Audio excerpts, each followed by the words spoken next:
Hello दोस्तों, आप सभी का स्वागत है मेरे YouTube चैनल में जिसका नाम है MSBT वाला।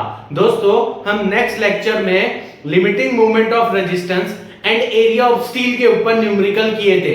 आज हम डिजाइन के ऊपर न्यूमेरिकल करने जा रहे हैं। डिजाइन का पहला क्वेश्चन हम देखते हैं। ठीक है दोस्तों, पहले तो हमने limiting movement of resistance and area of steel के ऊपर न्यूमेरिकल किया था, बट हम अभी डिजाइन का कर रहे हैं। कौन सा कर रहे हैं? डिजाइन का कर रहे हैं। चलिए देखते हैं इस न्यूमेरिकल को। क्या बोल रहा है? Cross section of RCC beam is required to resist bending movement of 75 kilo newton metre. क्या बोला गया है दोस्तों गिवन में? क्वेश्चन में क्या बोला है? जो बेंडिंग मूवमेंट है वो 75 किलो न्यूटन मीटर है। तो बेंडिंग मूवमेंट ब्रैकेट में mu लिख देंगे 75 किलो न्यूटन मीटर। देखो दोस्तों, ये किलो न्यूटन मीटर है, इसको हमें कन्वर्ट करना पड़ेगा न्यूटन mm में। तो आपको कुछ नहीं करना है, बस आपको 10⁻⁶ ऐड कर देना है। क्या करना है? 10⁻⁶ ऐड कर देना है। फिर से समझना, किलो न्यूटन मीटर है। इसको कन्वर्ट किस में करने जा रहे हैं? न्यूटन mm में। तो आप क्या लगाना है? 10⁻⁶ लगाओगे तो कन्वर्ट हो जाएगा, कोई दिक्कत नहीं। उसके बाद बोल रहा है find dimension of cross section. तो हमने गिवन डाटा में क्या लिख दिए? Find section, dimension of section B और डी निकाल के बताना है दोस्तों। क्या निकालना है? बी और डी निकालना है। उसके बाद एरिया ऑफ स्टील निकालने के लिए बोल रहा है। बी और डी भी निकालना है, एरिया ऑफ स्टील भी निकालना है। ठीक है, चलिए। उसके बाद बोला है FCK 20 है, FY 500 है। ठीक है, FCK 20 है, FY 500 है, हमने लिख दिए। उसके बाद बोला है B इक्वल्स टू है 0.5 D के बरोबर। B इक्वल्स है 0.5 D के बरोबर। ठीक है, चलिए फर्स्ट स्टेप करते हैं। सबसे पहला स्टेप करते हैं दोस्तों, स्टेप वन करते हैं। Calculate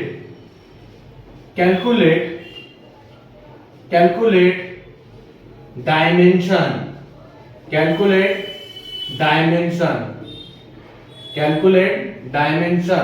of cross section. Calculate dimension of cross section. कैसे निकालेंगे बी और डी? कैसे निकालेंगे? मैं क्या करता हूं? mu equals to mu limiting करता हूं। मैंने क्या कर दिया? mu equals to mu limiting करता हूं। ठीक है, गिवन डाटा में देखिए mu कितना दिया है? 75 इंटू 10⁻⁶। 75 इंटू 10⁻⁶। ठीक है, mu लिमिटिंग का फॉर्मूला आपको पता है क्या? mu लिमिटिंग का फॉर्मूला पता है क्या? जब Fe 500 होता है तो आपको पता है क्या? जब Fe 500 होता है तो mu लिमिटिंग का फॉर्मूला क्या होता है? 0.133 FCK BD²। अरे आपको सभी को पता है क्या? यही फॉर्मूला यहां यूज कर देंगे। क्या यूज करेंगे? 0.133 FCK BD²। चलिए, 75 इंटू 10⁻⁶ इक्वल्स टू 0.133। FCK की वैल्यू गिवन डाटा में कितनी है दोस्तों? 20। B कितना दिया गया है? 0.5 D D का स्क्वायर। तो यहां से सॉल्व करेंगे तो D का वैल्यू क्या आ जाएगा? यहां से सॉल्व करेंगे तो D का वैल्यू आ जाएगा 383.47 mm। ठीक है, 47 mm। ठीक है, इतनी वैल्यू आती है। इसको राउंड अप कर देते हैं 5 के मल्टीपल में। तो इसको मैं लिख सकता हूं क्या? 385 mm। क्या लिख सकता हूं? 385 mm लिख सकता हूं क्या? तो हमारा जो फाइनल आंसर आएगा 385 mm, 385 mm। ये हमारा दोस्तों D मिल गया। ये हमारा क्या मिल गया? D मिल गया 385 mm। कितना आ गया? 385 mm आ गया। कोई दिक्कत दोस्तों यहां तक के? नहीं। चलिए, अगर मैं एक चीज को और समझाना चाहता हूं आप सभी को। आपको लगता है कि ये राउंड अप करना चाहिए तो कीजिए, कोई दिक्कत नहीं है। आपको लगता है कि सर नहीं, मुझे राउंड अप नहीं करना है, तो मत कीजिए, ठीक है। तो मैं क्या करता हूं, राउंड अप करूं या नहीं करूं? नहीं करते, चलिए छोड़ देते हैं, राउंड अप करते ही नहीं, है कि नहीं? राउंड अप नहीं करते। चलिए, तो फाइनल आंसर इसी को मान लेते हैं, डी एमएम। फाइनल आंसर इसी को मान लेते हैं, हमने राउंड अप नहीं किया, ठीक है। चलिए, तो कितना आया? 383.47 mm। आपके ऊपर है, राउंड अप करना चाहे तो कर सकते हो, नहीं करना चाहे तो नहीं कर सकते हो, ठीक है। चलिए, अब डी तो निकाल लिए, बी निकाल लेते हैं। बी कितना दिए हमें दोस्तों? 0.5 डी, 0.5 डी, 0.5। ऊपर में से डी निकाले हैं क्या? ठीक है, निकाले। ये डी को यहां पुट कर देंगे 383.47, ठीक है। जब इसको सॉल्व करेंगे तो आंसर कितना आएगा? 191.73 mm, ठीक है। तो हमारा बी का वैल्यू क्या हो जाएगा? 191.73 mm। ये हमारा फर्स्ट स्टेप कंप्लीट हो गया। ये हमारा क्या हो गया? फर्स्ट स्टेप कंप्लीट हुआ। पहले स्टेप में हमको क्या निकालना था? डायमेंशन निकालना था। बी भी निकाल लिए, डी भी निकाल दिए। न्यूमेरिकल क्या हो गया? आधा तो सॉल्व हो गया। अब स्टेप 2 करेंगे, ठीक है। क्या करेंगे? स्टेप 2 करेंगे। ये वैल्यू को मैं साइड में लिख लेता हूं ताकि हमें सेकंड स्टेप में यूज होगा। 191.73 और डी की वैल्यू है 383.47, ठीक है। चलो, step 2, calculate step 2, calculate area of steel. Step 2, calculate area of steel required, ठीक है। Area of steel required, calculate area of steel required. ध्यान देना दोस्तों, फॉर्मूला क्या बताए थे एएसटी का? एएसटी का फॉर्मूला क्या बताए थे? 0.5 FCK divide by FY, bracket close, 1 minus under root 1 minus 4.6 MU divide by FCK BD square, bracket close, B into D, 0.5 FCK की वैल्यू कितनी गिवन है दोस्तों? 20। FY की वैल्यू कितनी गिवन है दोस्तों? 500, ठीक है। ब्रैकेट लगाएंगे, 1 minus under root 1 minus 4.6 MU की वैल्यू कितनी है दोस्तों? 75 इंटू 10⁻6 डिवाइड बाय FCK की वैल्यू 20। B की वैल्यू हमने कितना निकाले थे? 191.73। D की वैल्यू कितनी निकाले थे? 383.47 का स्क्वायर, ब्रैकेट क्लोज। इधर लिख लेते हैं। B कितना था? 191.73 इंटू 383.47, ठीक है। जब इसको आप सॉल्व करोगे ना दोस्तों, जब इसको सॉल्व करेंगे ना तो एएसटी की वैल्यू आएगी 554.32 mm स्क्वायर। ये हमारा फाइनल आंसर हो जाएगा। एरिया ऑफ स्टील निकाल लिए दोस्तों। हमने क्या निकाल लिए? Area of steel. क्या बोला गया था? सबसे पहले आप डायमेंशन निकाल लो, फिर उसके बाद एरिया ऑफ स्टील निकाल लो। दोनों तो निकाल लिए, हमारा न्यूमेरिकल हो गया सॉल्व। कितना आसान था दोस्तों।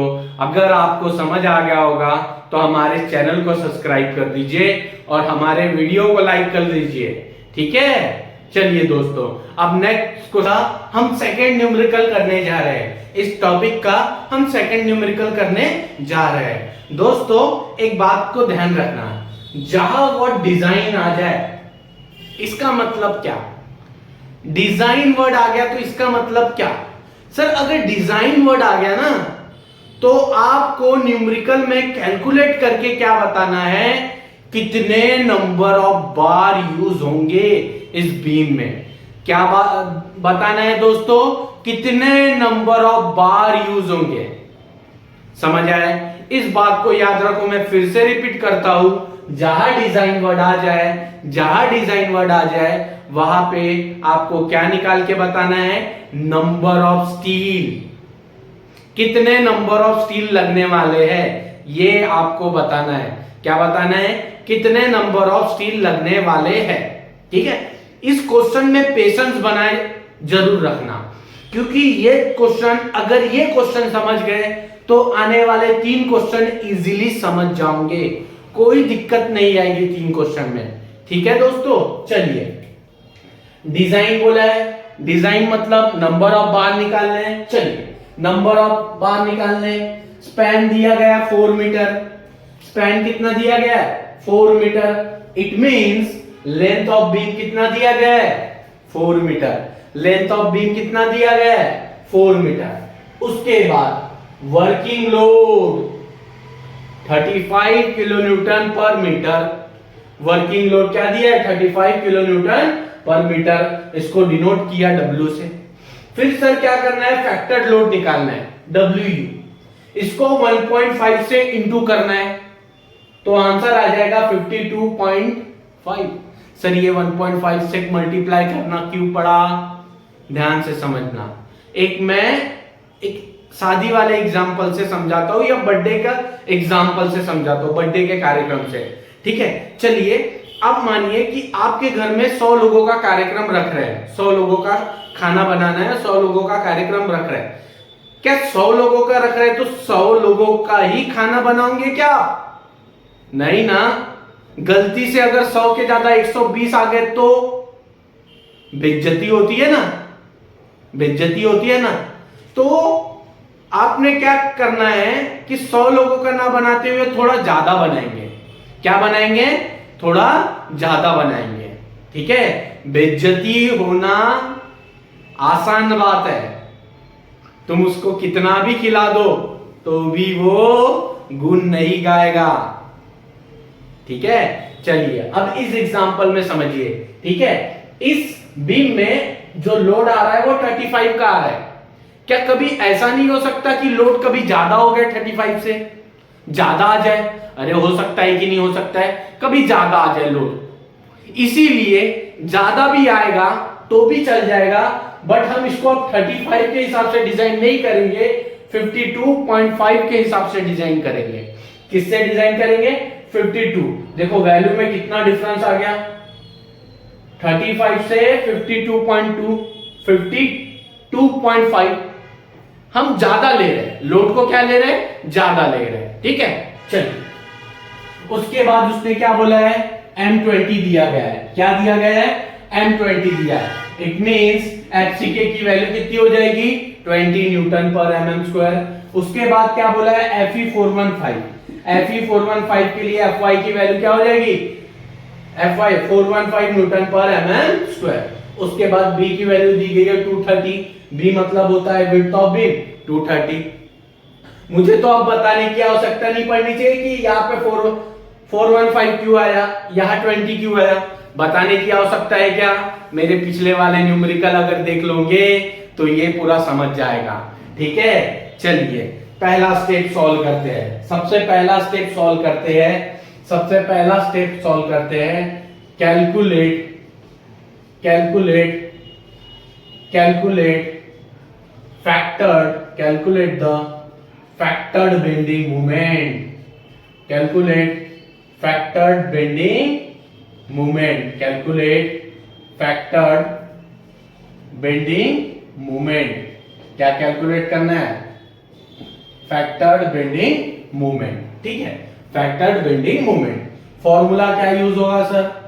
फॉर्मूला क्या यूज होगा फैक्टर्ड बेंडिंग मोमेंट निकालते समय? mu equals to WU L square divide by 8, WU L square divide by 8। ध्यान से समझना, ध्यान से समझना। सिंपली सपोर्टेड बीम बोला गया था क्या? अरे क्वेश्चन में सिंपली सपोर्टेड बीम बोला गया था क्या? चलिए सिंपली सपोर्टेड बीम बना दिए। उसके बाद इस यूनिट से मुझे पता चला, इस यूनिट से पता चला इस बीम के ऊपर यूडीएल है। क्या है? यूडीएल। और वैल्यू कितना है? 35 किलो न्यूटन पर मीटर। जब जब जब सिंपली सपोर्टेड बीम हो विद यूडीएल हो तो उस कंडीशन में mu की वैल्यू कितनी आ जाएगी? mu का फॉर्मूला कितना हो जाएगा? ठीक है, WU L square by 8, WU L square by 8। यहां तक के समझ आ रहा है? फॉर एग्जाम्पल कैंटिलीवर होता, फॉर एग्जाम्पल कैंटिलीवर होता और उसके साथ ऊपर में यूडीएल होता। इस कंडीशन में mu निकालने का फॉर्मूला हो जाता है WU L स्क्वायर बाय 2। ये भी न्यूमेरिकल है, आगे में इसके ऊपर भी न्यूमेरिकल है। ठीक है, चलिए यहां पे तो कोई दिक्कत हो रही है क्या? नहीं, ये फॉर्मूला है। फॉर्मूला कैसे पहचाना है? सिंपली सपोर्टेड है और यूडीएल है, इसीलिए ये फॉर्मूला यूज हो रहा है। ठीक है, चलो WU कितना निकाले थे? Factored load, factored load 52.5। L कितना है? L4 square divide by 8। जब इसको सॉल्व करेंगे ना दोस्तों, जब इसको सॉल्व करेंगे ना तो ये आएगा 105 किलो न्यूटन मीटर। कितना आ जाएगा? 105 किलो न्यूटन मीटर आ जाएगा। ठीक है, किलो न्यूटन मीटर। आपको क्या करना है? आपको क्या करना है? 105 इंटू 10⁻⁶ किसमें कन्वर्ट हो जाएगा? न्यूटन mm में कन्वर्ट हो जाएगा और ये हमारा हो जाएगा आंसर। क्या हो जाएगा? ये हमारा हो जाएगा आंसर। कुछ नहीं किए, कन्वर्ट करने के लिए कुछ नहीं किए। क्या किए? किलो न्यूटन मीटर से कन्वर्ट किए न्यूटन mm में। क्या किए? 10⁻⁶ लगा दिया। कोई दिक्कत होगी 10⁻⁶ लगाने में? अरे होगी क्या? नहीं ना। तो पहला स्टेप हमारा सॉल्व हो गया। ठीक है, चलिए स्टेप 2। ठीक है, step 2 calculate depth of beam, calculate depth of beam. ठीक है, कैसे निकालेंगे? ठीक है, ध्यान देना सबके सब। mu इक्वल्स टू हो जाएगा mu लिमिटिंग के बराबर। ठीक है, mu इक्वल हो जाएगा mu लिमिटिंग के बराबर। अभी पहले स्टेप में निकाले थे क्या mu? अरे निकाले थे क्या? और कितना निकाले थे? 105 इंटू 10⁻⁶। 105 इंटू 10⁻⁶। ठीक है, चलिए mu लिमिटिंग का फॉर्मूला बताइए Fe415 के लिए। सर कितना होता है? 0.138 FCK BD स्क्वायर। चलो 105 इंटू 10⁻⁶ इक्वल्स टू 0.138। अरे FCK की वैल्यू गिवन डाटा में कितनी है? 20। अरे B की वैल्यू कितनी है? 230।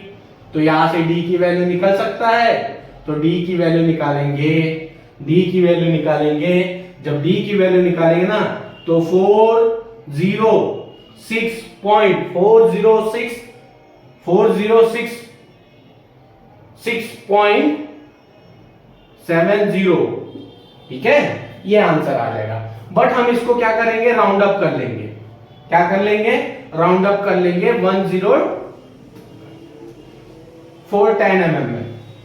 ठीक है, राउंड अप कर लेंगे तो कितना आएगा 410। तो डी की वैल्यू क्या हो जाएगी 410 410 mm। कितना हो जाएगा 410 mm। कितना हो जाएगा 410 mm। पहले स्टेप में क्या निकाले थे फैक्टर्ड बेंडिंग मोमेंट, दूसरे स्टेप में क्या निकाले थे डेप्थ निकाले थे। क्या किए mu equals to mu limiting, mu पहले स्टेप में निकाले थे, कितना निकाले थे 4105 इंटू 10⁻⁶। mu लिमिटिंग का फॉर्मूला Fe415 के लिए 0.138 FCK b d स्क्वायर। जब इसको सॉल्व किए तो आंसर कितना आया 406.76। इसको राउंड अप कर लिए, कितने में राउंड अप कर लिए 410 में राउंड अप कर लिए। सर अब राउंड अप करने की आवश्यकता क्यों पड़ी, वाई राउंड अप करने की आवश्यकता क्यों पड़ी? अरे आप अगर मिस्त्री को बोलोगे, आप अगर किसी मिस्त्री को बोलोगे कि इतने डायमेंशन का मुझे बीम बना के दो, तो वो बना पाएगा क्या? इसके लिए तो क्रिटिकल हो जाएगा ना। इतने पॉइंटों में बीम का डेप्थ बनाना आसान रहेगा क्या हमारे लिए? नहीं ना। इसीलिए हमने राउंड अप कर लिए। इसी ने क्या कर लिया, हमने उसको राउंड अप कर लिया। कितने में किए 410 mm में। समझ आया। अब कोई दोस्त, कोई बच्चा ये भी पूछ सकता है सर इससे कम क्यों ले सकते हैं क्या? नहीं बेटा, इससे कम बिल्कुल भी नहीं ले सकते। सर क्यों नहीं ले सकते? मैं एक एग्जांपल से बताता हूं। तुम मेरे पास काम करने आओगे, मैं आपको दे रहा हूं 500 रुपीज। तुम मेरे पास काम करने आओगे, मैं आपको दूंगा पर डे का 500 रुपीज। अगर मैं बोलूंगा आपको 500 दे रहा हूं और फिर काम होने के बाद अगर मैं आपको 450 450 रुपए दूंगा, तो आप मानोगे क्या? आप मानोगे क्या? नहीं ना। वैसे ये वैल्यू है, कम दोगे तो नहीं मानेगा, ज्यादा रखना पड़ेगा। क्या रखना पड़ेगा? ज्यादा रखना पड़ेगा। अरे समझ। Step 3 calculate area of steel required. Calculate area of steel required. Calculate area of steel required. ठीक है दोस्तों, फॉर्मूला क्या होता है एएसटी का? एएसटी का फॉर्मूला याद तो हो जाना चाहिए अभी तक के। 0.5 FCK divide by FY bracket close 1 minus under root 1 minus 4.6 MU divide by FCK BD square bracket close B into D. 0.5 FCK की वैल्यू कितनी है दोस्तों 20, तो 20 लिख दिए।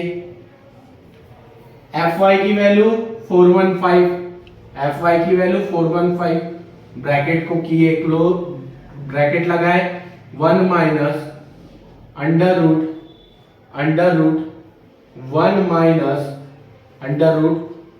माइनस 4.6 MU की वैल्यू फर्स्ट स्टेप में कितना निकाले थे 105 इंटू 10⁻⁶ डिवाइड बाय FCK की वैल्यू कितनी है 20, B की वैल्यू कितनी है 230, D की वैल्यू कितना निकाले थे 410 स्क्वायर ब्रैकेट क्लोज B कितना है 230, D कितना है 410। यहां से एरिया ऑफ स्टील कितना निकलेगा? एरिया ऑफ स्टील निकलेगा 880.11 mm स्क्वायर। क्या आएगा आंसर 880.11 mm स्क्वायर। और ये हमारा एरिया ऑफ स्टील निकल के आ गया। हमारा क्या हो गया? एरिया ऑफ स्टील निकल के आया। पहले वाले स्टेप में फैक्टर बेंडिंग मोमेंट निकाले थे MU, दूसरे वाले स्टेप में डेप्थ निकाले थे, तीसरे वाले स्टेप में क्या निकाले AST निकाले। और AST कितना निकाले दोस्तों 880.11 mm स्क्वायर। समझ आ रहा है? कैलकुलेट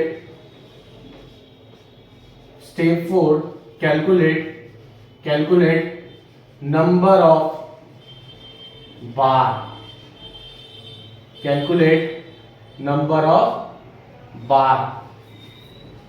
ऑफ बार, या तो लिख सकते हैं number of steel used in beam।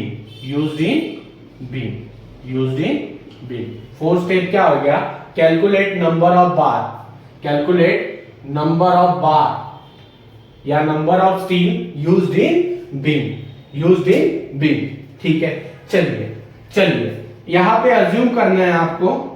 Assume क्या करना है? डायमीटर ऑफ स्टील अज्यूम करना है। क्या करना है? Assume diameter of steel 16 mm। It means phi की वैल्यू 16 mm हो जाएगी।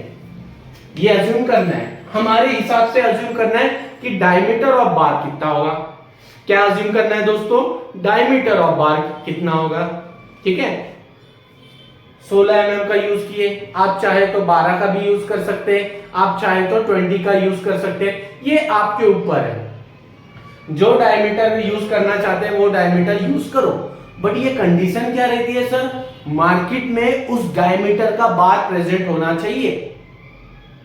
बोले तो 12 mm का होता है मार्केट में, 13.5 का होता है क्या? नहीं। तो यहां पे आप 13.5 mm नहीं ले सकते। ऐसे डायमीटर ऑफ बार लेना पड़ेगा जो मार्केट में अवेलेबल हो। ठीक है, चलिए कैसे निकालेंगे फिर number of bar sir? AST divide by pi by 4 phi का स्क्वायर। सर AST कितना निकाले थे? 880.11 पाई बाय 4, फाई का स्क्वायर कितना है? 16। फाई का स्क्वायर क्या है? 16। जब इसको सॉल्व करेंगे ना दोस्तों तो ये आएगा 4.37। अरे इतना बार प्रोवाइड कर सकते हैं क्या? नहीं ना, तो हम इसको 5 में राउंड अप कर लेंगे। कितने में राउंड अप कर लेंगे? 5 में। तो ऐसा बोल सकता हूं क्या? हमारे नंबर ऑफ बार कितने लग रहे हैं? 5 बार। हमारे नंबर ऑफ बार कितने लग रहे हैं? 5 बार। ये हमारा हो गया फाइनल आंसर और ये हो गया हमारा न्यूमेरिकल खत्म। ठीक है, मैंने क्या बताया था? डिजाइन मतलब क्या होता है? नंबर ऑफ बार निकाल के बताना है। अरे हमने नंबर ऑफ बार तो निकाल के बता दिए भैया। न्यूमेरिकल हो गया सॉल्व। अगर ये न्यूमेरिकल आपको समझ गया तो आने वाले 3 न्यूमेरिकल भी आप समझ जाओगे। ठीक है, इसीलिए ध्यान से देखना, फिर से देखो, फिर से इसे क्वेश्चन को देखो, पर अच्छे से समझो। एक बार समझ लिए तो कोई भी न्यूमेरिकल आपसे रुकेगा नहीं, सब हो जाएगा। अगर यही नहीं समझा तो फिर कुछ नहीं हो पाएगा। और मैं फिर से बता रहा हूं, डिजाइन मतलब क्या होता है? नंबर ऑफ बार कैलकुलेट करके बताना है। हमने नंबर ऑफ बार कैलकुलेट करके बताइए। इस बीम में 5 बार लगने वाले हैं। समझ आया दोस्तों? समझ आया तो एक लाइक कर देना, ठीक है, और चैनल को सब्सक्राइब कर देना।